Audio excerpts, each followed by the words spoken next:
Oh, le plan de malade. Bon, salut à tous.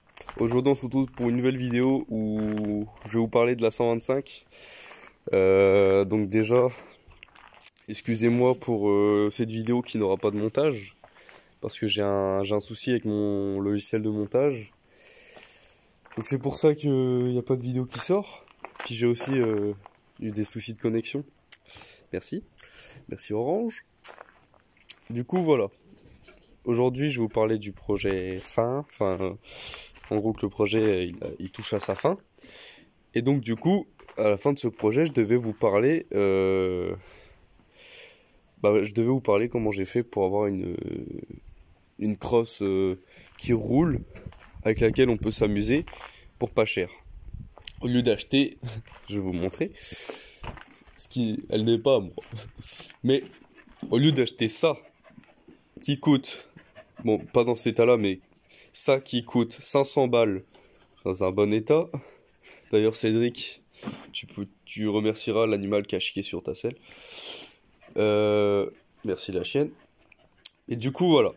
Au lieu d'acheter ça à 500 balles, qui est quand même moins puissant que ça, moins costaud que ça, et voilà quoi. Ben, on peut quand même s'amuser avec ça, hein. Là, je vous l'accorde. Mais bon, si vous êtes apte, si vous avez envie de vous amuser, d'avoir de la puissance, parce que ça roule quoi, à 65, 70. Le seul fait que c'est marrant, c'est que ça fait du bruit, c'est léger, tout ça. C'est nerveux, vu que c'est léger. Donc ça pour les petits, genre 12-14 ans, c'est très bien. Mais autrement, quand vous avez 16-18 ans, voire plus, c'est mieux d'acheter une vraie crosse. Enfin, moi c'est un enduro, mais on va dire crosse, parce que je l'utilise dans les champs.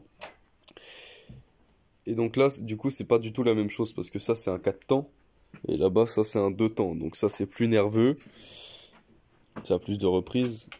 Je sais même pas si elle démarre, ça bouse.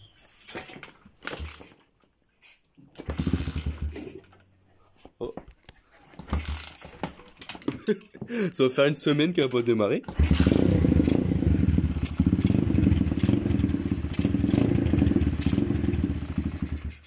Bon après voilà. C'est quand même... celle-là, je connais quand même. C'est une bécane assez fiable. Là, ça fait une semaine, elle n'a pas démarré. Elle démarre nickel quand même. Et il y a celle-là qui n'a pas démarré depuis une semaine aussi. Parce que on a roulé ensemble la dernière fois. Donc, Du coup, voilà. Je vais vous montrer parce que... Si vous voulez, vous avez pas vu la moto en route. Vous l'avez pas vu dans cet état-là non plus. Vous l'avez vu, elle était toute démontée. Donc du coup... Parce que là, je suis en train de m'emporter, je suis en train de... et de m'embrouiller un petit peu. En gros, je vais reprendre ce que je disais.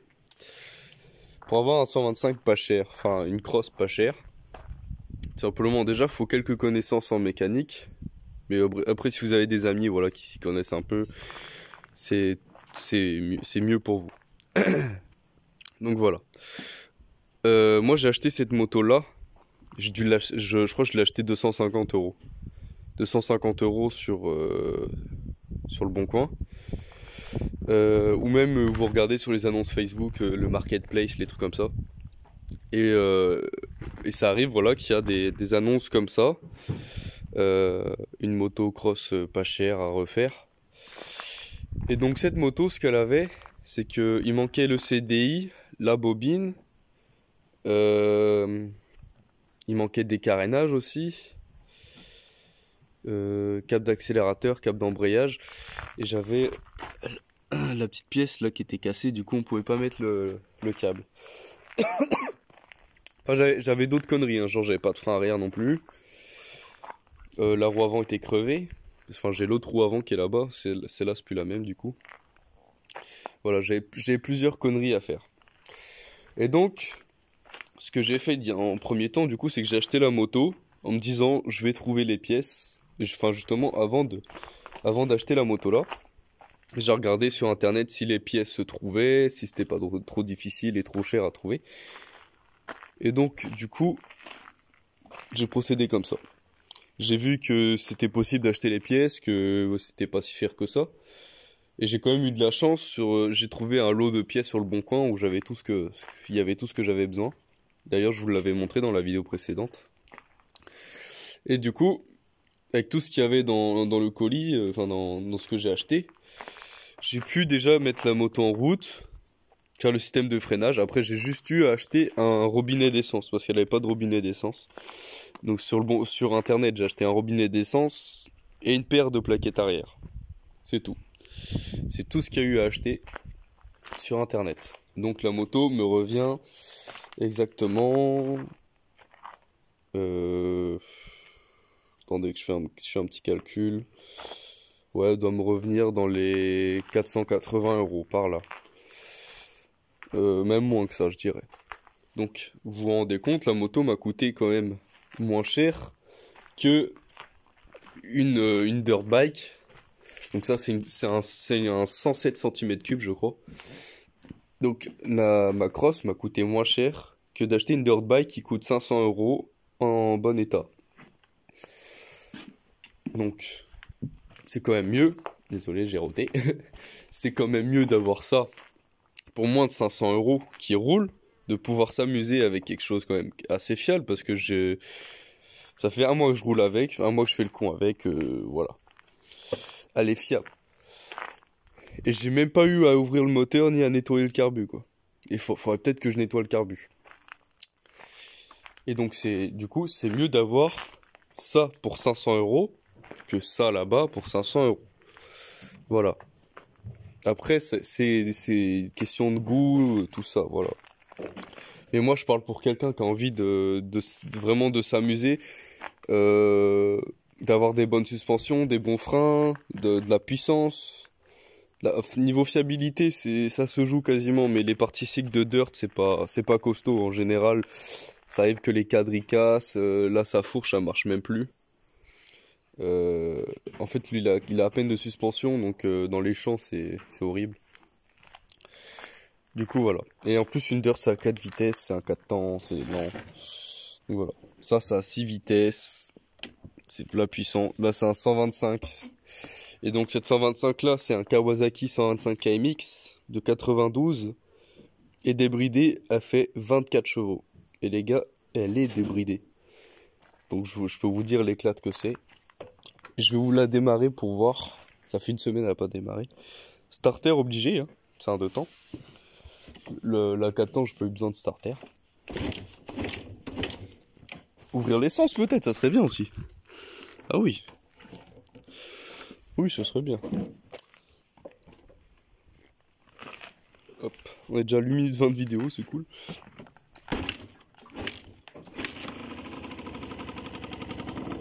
Voilà. Bon, elle est un peu trop froide. Faut dire aussi que le temps est pas terrible.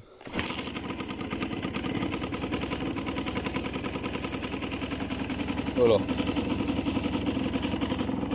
J'ai eu aussi à ressoudre, enfin mon père a ressoudu. Il a fait des soudures sur le pot qui était complètement percé de partout. Donc là, elle fait plus de bruit du tout. Vous voyez, ça tourne nickel, hein. Ça tourne nickel. Et donc du coup, voilà ce que vous pouvez avoir pour moins de 500 € si vous êtes capable de faire des bonnes recherches, d'être un peu mécano aussi. Et cette moto là, j'ai pas été la chercher si loin que ça.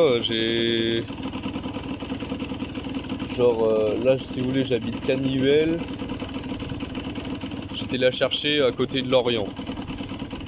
Pas à côté de Lorient, à côté de Morlaix, désolé. J'étais la chercher à côté de Morlaix, ça me fait moins de 100 km. Donc c'est pas si loin que ça pour aller chercher une moto comme ça, hein. Là, elle est froide, hein.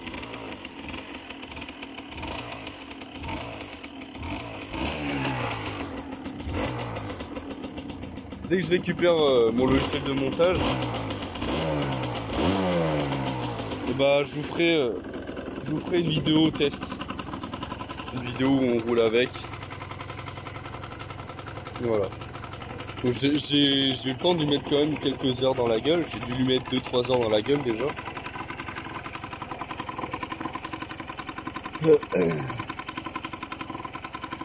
Donc voilà, je sais que c'est une bonne moto. Voilà, c'est tout ce que je peux vous conseiller pour avoir une motocross à pas cher pour vous amuser, qui est fiable aussi, qui démarre sans casse-tête. Là vous voyez, franchement j'ai pas eu besoin de me faire chier à la démarrer quoi. La Dirt c'est pareil. Voilà. J'ai pas vraiment eu besoin de me faire chier pour la démarrer quoi. Donc voilà, c'est une moto qui est fiable. Putain, mais ils se sont fait plaisir les pigeons quoi, c'est un truc de malade ici. Oh, c'est des fous. Ou les hirondelles, désolé, je sais pas trop. On va parler un petit peu de celle-là. Bah, je vous répète, c'est pas la mienne. Je vais parler des problèmes qu'il y a souvent sur les dirt. Parce que j'ai eu une dirt, hein, donc j'ai eu des soucis. Le souci sur ces bécanes-là, c'est que ça vibre tellement que tout se dessert. Mais vraiment tout, quoi. Genre, mon pote, quand il l'a eu, on a dû, je pense, resserrer la totalité de la moto, quoi. Et encore, non, je pense pas qu'on va voir. Voilà. Je sais pas si on voit sur la vidéo, mais si vous voulez, la fourche, elle est comme ça. Bah, quand on freine, la fourche, elle fait ça. Donc, même jusqu'à la fourche, ça vient se desserrer, quoi. Donc déjà, tout se dessert sur la moto. Faut souvent faire des réglages, réglage carbu, réglage soupape. Parce que bah ça arrive que ça se décale et du coup bah la bécane elle marche pas comme il faut. Qu'elle a dératé tout ça. Donc ça c'est chiant. C'est hyper chiant. Euh, Aussi, bah du coup comme je vous disais tout à l'heure, c'est pas des motos faits pour les sauts, les trucs comme ça, c'est des motos faits pour franchement, je dirais des motos de randonnée quoi. Si t'as peur de la casser, bah va juste dans les chemins de randonnée, des trucs comme ça, hein. Fais pas de saut et tout. Nous on s'en branle, hein. On s'en branle de la casser la moto. Vous avez vu l'état dans l'état où elle est, franchement on s'en fout de la casser. Et du coup voilà, il y a beaucoup de choses qui cassent. Qu'est-ce que je peux parler d'autre aussi Ouais, ça arrive, hein. Le guidon qui tord. Euh, les fourches, ouais, sont pas super. À part, ouais, il y a des dirt par contre qui sont très bien. Genre les YCF. Mais il faut savoir que une YCF, ça coûte quasiment 1500 balles pour avoir une bonne YCF. Neuve, hein, je veux dire. Après, d'occasion, en général, elles sont un petit peu rincées. Il y a aussi, là, on a un souci de frein, on n'a pas de frein arrière. Du coup, voilà. C'est des motos où faut vraiment bricoler tout le temps, quoi. Le moteur, on n'a pas eu besoin d'y toucher beaucoup, mais la partie cycle, on a besoin, je pense, ouais, on a tout le temps besoin d'y toucher. La chaîne elle déraille tout le temps parce que la roue elle se décale. Voilà, donc il y a tout le temps des soucis, tout le temps. Tout le temps, faut mettre les mains dedans. Donc, nous, on aime ça, on aime bien toucher un peu. On aime bien réparer, voilà, si c'est cassé, voilà, ça, on s'en fout un peu, quoi. Mais si vous voulez être tranquille, pouvoir, mais vraiment tout faire tranquille, sans devoir trop mettre les mains dedans. Moi j'ai rien fait dessus depuis qu'elle est réparée, quoi. J'ai juste ressoudé le pot. Si vous voulez vraiment être tranquille, voilà, un deux temps. Un deux temps. Et ça coûte pas si cher que ça. Moi on me dit ouais, c'est un budget et tout d'acheter un deux temps. Vous prenez les vieilles bécanes. Je vous assure qu'on peut s'amuser autant que, je sais pas, genre avec une petite 80 de 2016 ou un truc comme ça. Parce que mon pote là qui a la Dirt, il avait une 85 avant. Et je peux vous dire, elle envoyait du steak, hein. Et du fait qu'elle était plus légère et tout, elle était préparée aussi. Elle envoyait plus que celle-là. Mais je peux vous dire, je prends autant de plaisir avec celle-là qu'avec sa 85. Donc, peu importe l'année, même si c'est un petit peu vieux, que les pièces sont un petit peu dures à trouver, prenez un truc assez fiable quand même, un truc où vous n'aurez pas à dormir. Donc tout ce qui est genre Suzuki, Kawasaki, Yamaha, Honda. Il y a pas longtemps on avait une Honda 80 MTX, c'est un petit 80 hein. Et bah elle doit faire je sais pas 17 chevaux, un truc comme ça. Bah je peux vous dire qu'on s'est amusé quand même pas mal dans le terrain avec. Et elle a pas coûté si cher que ça, elle a dû coûter 300 euros. Enfin voilà, on l'a revendu comme ça. Et du coup voilà. Ça, c'est franchement, c'est ce qu'il y a de meilleur. Moi après, la moto, je vous le dis, la moto, elle me plaît bien, je m'amuse bien avec.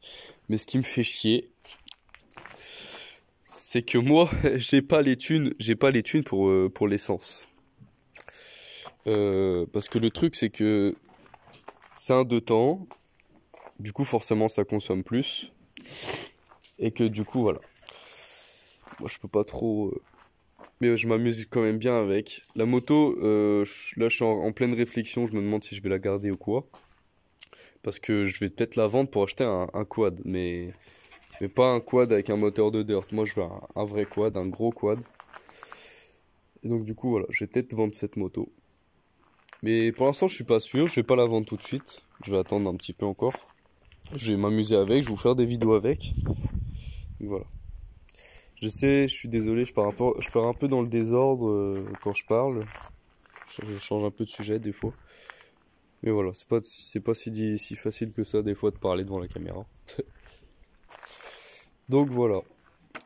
C'est tout ce que j'avais à vous dire. Si vous avez des questions à poser en commentaire, tout ça, bah les commentaires sont là pour. Donc voilà.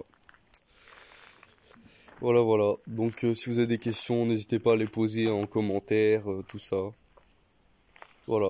C'est tout ce que j'avais à vous dire pour cette vidéo. J'espère que ça vous aura plu, j'espère que je vous aurai un petit peu informé sur les questions que vous vous posez. J'espère que ça vous aura aidé. Voilà. Après voilà, comme je disais, je vous dis pas que c'est de la merde d'acheter ça, tout ça. Voilà. Vous pouvez acheter une dirt, mais pas pour l'utilisation que moi j'ai par exemple pour cette moto là. J'aurais une dirt, je l'aurais déjà cassée. Voilà, parce que les dirt c'est pas fait pour faire des sauts, tout ça. Donc voilà, c'est tout ce que j'avais à vous dire pour cette vidéo. Et puis à la prochaine, pour une prochaine vidéo. Salut à tous.